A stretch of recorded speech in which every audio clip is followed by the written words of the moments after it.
Frank Sinatra was known to have a bit of a rough relationship with Marlon Brando, especially during the filming of Guys and Dolls. Sinatra apparently resented Brando's acting method and thought he took too long on set, calling him names like Mumbles. They clashed because Sinatra was more of a quick, straightforward performer, while Brando was methodical and focused on details. Sinatra even complained about having to share scenes with Brando, especially since Brando got the lead role that Sinatra wanted. Their tension was pretty well known in Hollywood. Their feud on Guys and Dolls set was almost legendary. Sinatra wanted the role of Sky Masterson, but it went to Marlon Brando, who wasn't known for musicals. That really irked Sinatra. Brando, known for method acting, took his time getting into character, often doing multiple takes and experimenting with his approach. Sinatra, on the other hand, was quick and efficient, so he didn't have much patience for Brando's style. One famous moment of tension was during the filming of a scene where Sinatra's character was supposed to eat cheesecake. Brando reportedly kept messing up his lines, forcing Sinatra to redo the scene repeatedly and eat cheesecake each time. Sinatra was so frustrated that he reportedly said, "I don't care if it's take 100, I'm not eating any more cheesecake." The two men also had very different personalities off-screen. Sinatra was the charismatic, confident leader of the Rat Pack, while Brando was more introverted and eccentric, which added to their lack of chemistry. They were both powerful personalities, but in completely different ways, and that contrast led to a lot of clashing. There's definitely more to their story. The rivalry between Frank Sinatra and Marlon Brando wasn't just limited to Guys and Dolls. It spilled over into other parts of their lives. Sinatra was deeply affected by how the Hollywood system operated at the time, and Brando, with his massive influence and status, didn't always follow the conventional rules. That annoyed Sinatra, who was very much about playing by the established game. During the filming of The Manchurian Candidate in 1962, Brando and Sinatra had another run-in. Sinatra, who had a close connection with the mob, some say even a personal one, thought Brando, who was outspoken and critical of Hollywood's treatment of actors, might be jeopardizing the whole operation. Sinatra was very protective of his status, and Brando's disregard for traditional Hollywood power structures made him nervous. This tension only deepened when Brando turned down a role Sinatra offered him in The Godfather, which would have been a huge boost for both of them. Even outside of their film roles, their personalities didn't mesh. Sinatra was known for his impeccable social skills, using charm to get what he wanted. He had no problem with using his fame and connections to get ahead. Brando, though, was more of an outsider. He had this mystique about him, and he didn't play the celebrity game the way Sinatra did. Their mutual dislike of each other went so far that Sinatra, in the years that followed, would mock Brando in public. He once made a joke about Brando's weight, calling him the world's biggest chicken at a live performance. It was a clear jab at Brando's body image, and it didn't sit well with Brando, who already struggled with body issues. Even though they were both giants in Hollywood, it was clear they couldn't stand each other. Sinatra's bravado and Brando's quiet rebellion just didn't mix well. It's interesting because they were both at the top of their game in different ways, but their approaches to fame, acting, and life were so polar opposite that they just never got along. Their relationship was complicated, especially considering how intertwined their careers were in Hollywood.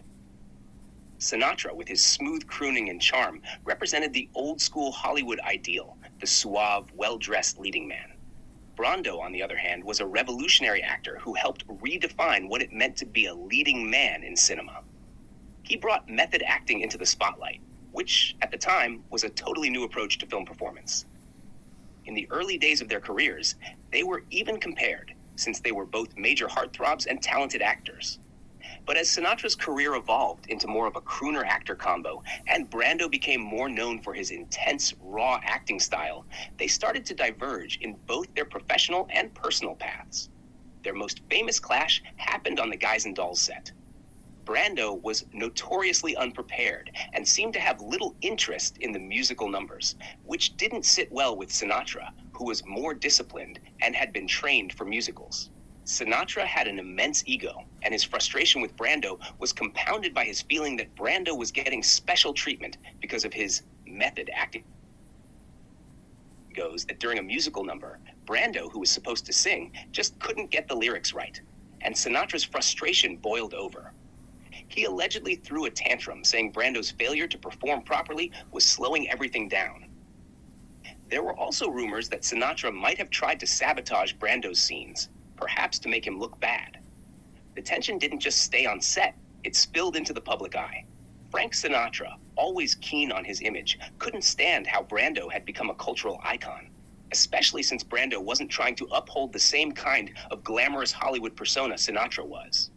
Brando didn't seem to care about his public image at all, and that contrast in how they saw fame and stardom made their dislike even more pronounced. Sinatra would sometimes make sarcastic remarks in public about Brando's weight and his acting choices, but Brando, ever the rebel, would just shrug it off, claiming that he didn't care about Sinatra's opinion. Interestingly, despite all the bad blood, both men respected each other on some level, particularly in terms of their talent. Sinatra, though, couldn't hide his annoyance that Brando was so revered for his method style, while Sinatra was more admired for his charisma and musicality. Over the years, their rivalry became part of Hollywood lore, with the two men often seen as polar opposites. Sinatra, the polished, charming entertainer, and Brando, the intense, enigmatic artist.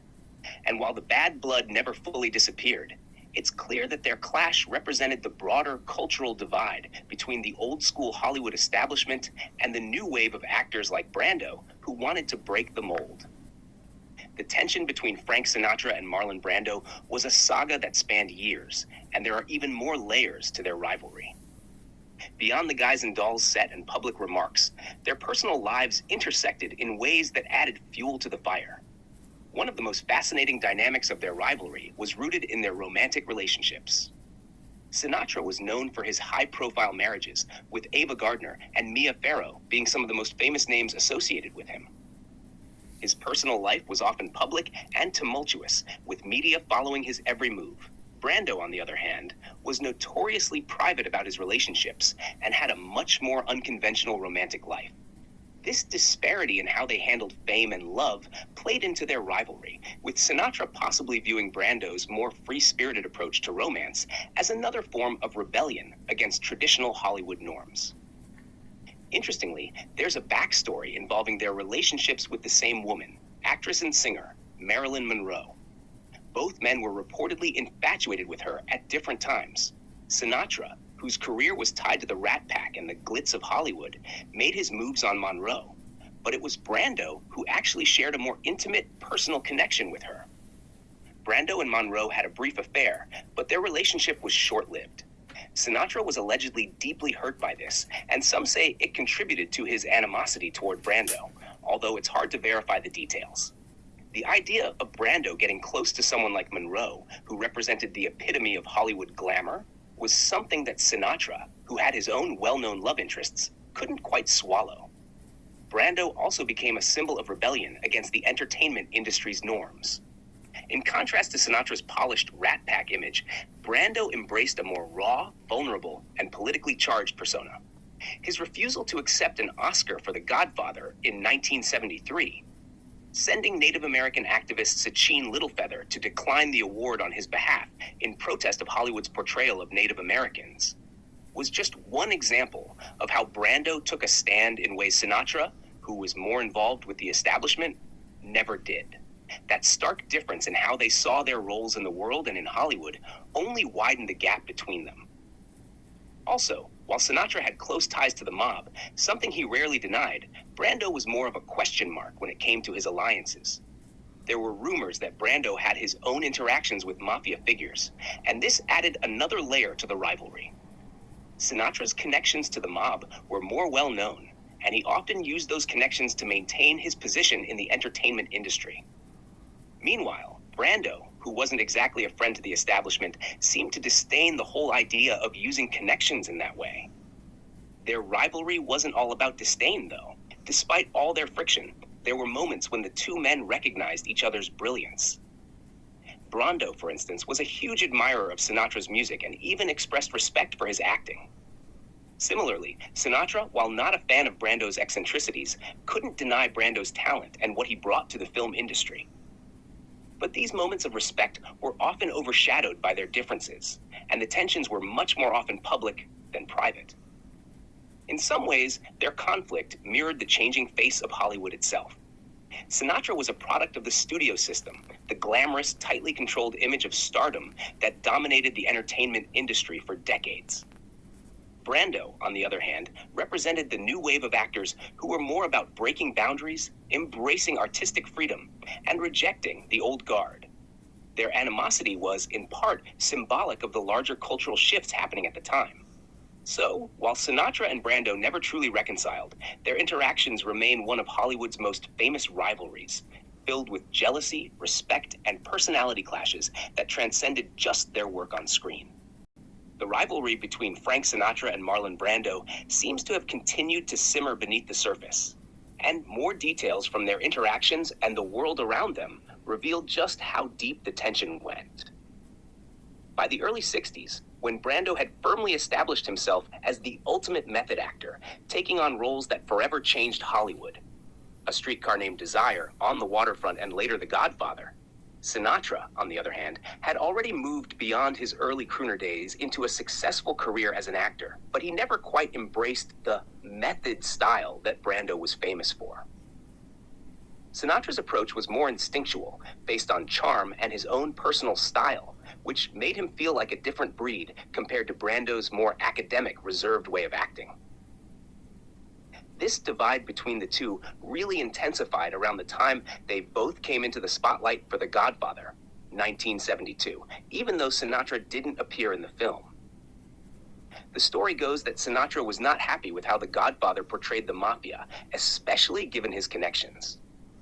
Many of his associates believed that The Godfather was too close to the real underworld, and Sinatra, who was famously connected to mob figures, didn't want his own name linked to that kind of image. Some even believe that Sinatra's frustration with Brando was part of a larger issue about how Hollywood was handling mob-related stories, given the fact that many believed the mafia controlled much of the entertainment industry at the time. Sinatra's grudge against Brando continued throughout the years, and rumors about the bad blood between the two never really faded. The Godfather Oscar snub incident, where Brando refused the award and sent Sachin Littlefeather to decline it on his behalf, was another episode that escalated the tension. Sinatra was a staunch supporter of the Academy Awards, and Brando's public protest against the industry was anathema to Sinatra's polished, mainstream persona. The way Brando had turned down the Oscar was seen by Sinatra and his circle as a slap in the face to the Hollywood system they were so embedded in. There's also the infamous story of the On the Waterfront days, when Brando, who had already won his first Academy Award for the film, went on a public rampage against the American film industry, criticizing it for being corrupt and driven by greed.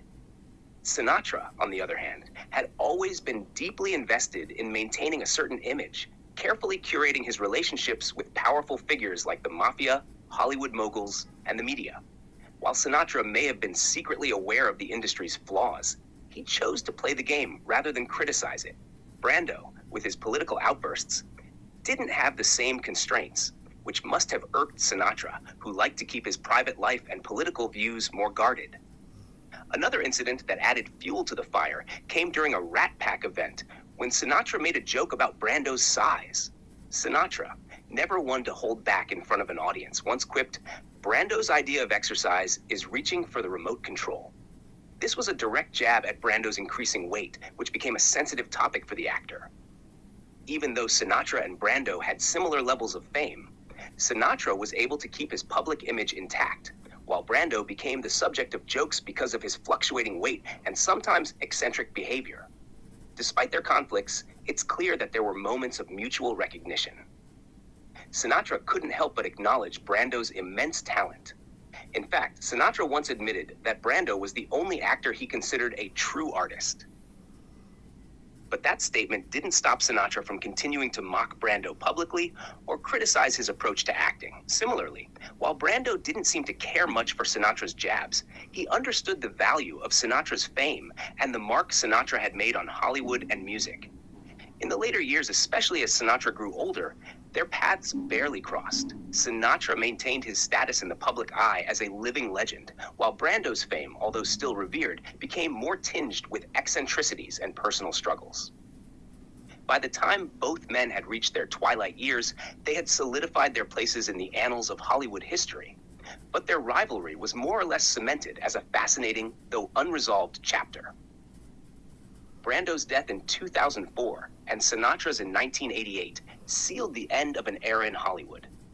But their rivalry lives on as one of the greatest clashes of egos and styles in film history. In the end, what truly defined their relationship wasn't necessarily just the professional clashes or public insults, but the contrast between the two men. Sinatra represented the ideal of glamorous Hollywood star power, playing the game and maintaining a public image. Brando, in contrast, was the tortured revolutionary. By the late 60s and 70s, their personal demons started to take a more central role in their public personas, which likely added to their enmity. Sinatra, in his prime, was the epitome of cool. His Brat Pack days were full of glitz, glamour, and a smooth image that made him one of the most powerful entertainers in the world. His mob connections were whispered about in tabloids, but Sinatra always maintained a level of control over his public image. In contrast, Brando's public persona became more about his eccentricity and personal struggles.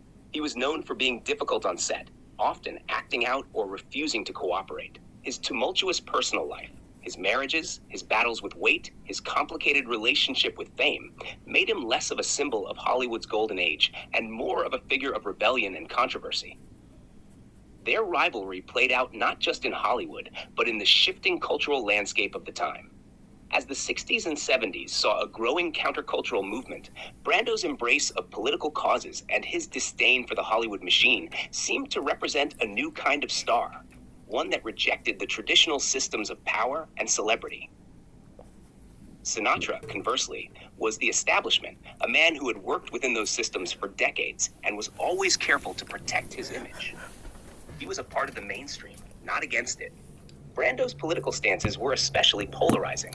His refusal of the Oscar for The Godfather was one of the most talked about moments in Hollywood history, and it sparked even more resentment from Sinatra, who saw it as an affront to the very industry that had helped make them both stars. Sinatra was more than willing to work within the system and play by its rules, while Brando was the quintessential outsider, always willing to challenge authority. Brando's protest against the treatment of Native Americans in Hollywood was a brave move, but it was something Sinatra could never fully embrace. For Sinatra, Hollywood was a place to work, a place that gave him power and influence, and Brando's stance was seen as a rejection of that. One of the most famous moments of their tension came when they were in the same room at an event. Sinatra had invited Brando to a gala, perhaps as an attempt at reconciliation, or just to keep the peace.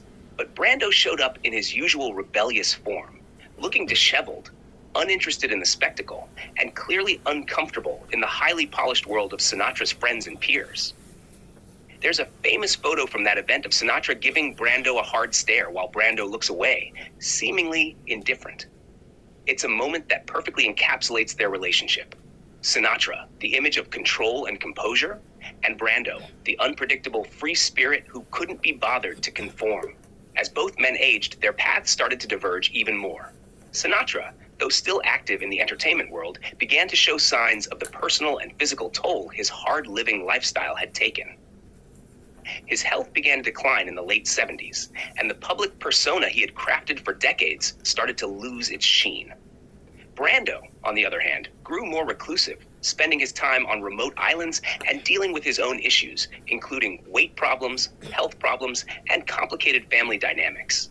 Their rivalry simmered as they both grew more distanced from the Hollywood spotlight they had once dominated. In their final years, however, there was a sense that both Sinatra and Brando were aware of the place they had carved out in history. Even if their relationship never became friendly or reconciled, it became clear that their rivalry was a product of their respective approaches to fame and acting. Brando's legendary, transformative work in The Godfather and A Streetcar Named Desire solidified his place as one of the greatest actors in Hollywood history. Sinatra's career, while not as dramatically revolutionary as Brando's, made him a staple in American culture, influencing music, film, and style. Brando's death in 2004 and Sinatra's earlier passing in 1988 left their rivalry as a fascinating chapter in Hollywood history. The two men were ultimately icons of their time, representing two vastly different approaches to fame and acting. Where Sinatra was polished and perfect, Brando was raw and real, and their clash symbolized the evolution of the entertainment world itself, moving from the idealized, controlled, and glamorous image of old Hollywood to the more complex, layered, and sometimes chaotic world of modern celebrity. In a way, their rivalry encapsulates the larger story of Hollywood in the 20th century, the battle between old-school glamour and the more complex, raw realities of modern fame. It was also a clash of personality, worldview, and legacy, one that extended beyond Hollywood. Sinatra and Brando's rivalry was about more than just acting styles or public personas. It was deeply rooted in their different approaches to life, fame, and influence. Sinatra was a man who understood power, and he wielded it strategically. He was a product of his time, an era where stars maintained control over their public images, and success was largely about fitting in with the system. Sinatra's path to fame wasn't easy, but he learned early on that aligning with powerful people and institutions was key to maintaining his place at the top. His mob connections, his partnerships with Hollywood moguls, and his establishment-friendly political views all shaped the way he approached his career and personal life. Sinatra was a man who knew how to play the game, and in a way, his entire persona was designed to reflect that mastery. Brando, on the other hand, rejected this idea of playing the game. He loathed the idea of being controlled, both by Hollywood and by the public. His method acting, a technique that required him to dig deep into his emotions and experience, was a reflection of his belief in authenticity. But it was also a rejection of the highly curated, often manipulative way the entertainment industry worked. Brando was a deeply complex figure who saw fame not as a prize to be won, but as a burden to be borne. Where Sinatra cultivated his star image and made sure to polish it for public consumption, Brando often let his real self, flawed, vulnerable, and rebellious, bleed into the public sphere, and that made him an uncomfortable figure for many in Hollywood. He didn't want to be idolized. He was always more interested in challenging the very concept of stardom itself. This philosophical divide also extended into their political beliefs and social activism. Sinatra, although involved in certain social causes, was deeply tied to the establishment. He famously supported John F. Kennedy in the 1960 election, aligning himself with a political vision that reinforced his connection to power and influence. He didn't shy away from controversial figures, but he tended to play within the boundaries of the system. Brando, on the other hand, used his celebrity to voice his political opinions more publicly and controversially. His refusal of the Oscar in 1973 for The Godfather, which he sent Native American activist Sacheen Littlefeather to decline in protest of Hollywood's portrayal of Native Americans, was a dramatic act of defiance against the very establishment that Sinatra had so carefully navigated. Brando wasn't concerned with maintaining his position in Hollywood's social circles.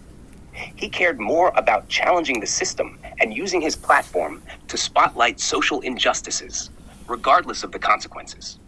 This difference in values, Sinatra's pragmatism versus Brando's idealism, was also evident in their personal lives. Sinatra's relationships with women, his divorces, and his well-documented affairs were often public spectacles, but he maintained a sense of control over them, carefully managing his public image to stay relevant. He was the quintessential man about town, the charming playboy who never seemed to lose his cool. In contrast, Brando's personal life was tumultuous and often tragic. His struggles with his family, his complex relationships with his children, including the heartbreaking stories involving his daughter Cheyenne, and his own personal demons were never hidden from the public. Brando's vulnerability was often mistaken for arrogance or disdain, but in reality, it was a reflection of the internal chaos he was dealing with. He had no interest in presenting himself as a perfect man or a model of decorum. As a result, their legacies, too, were marked by these contrasting approaches to life and fame. Sinatra's legacy is that of the consummate entertainer, the man who could do it all, from singing to acting to making his personal life a spectacle. He was a figure of immense influence who helped define the image of what it meant to be a Hollywood star, both in terms of his professional achievements and his public persona. His control over his image, his relationships, and his place in Hollywood made him one of the most enduring symbols of the Golden Age. Brando, on the other hand, left behind a legacy of revolutionizing acting, changing the way audiences saw films and the way actors approached their craft. His influence on the world of method acting and the more authentic, emotionally driven performances that followed in the years after he arrived on the scene is undeniable. But his legacy also includes his rejection of Hollywood's star-making machine. Marlon Brando's troubles were many, both personal and professional, and they shaped his image as much as his groundbreaking work on screen did. Thanks for watching. If you enjoyed the video, please give it a thumbs up, subscribe for more content, and leave a comment below. See you next time.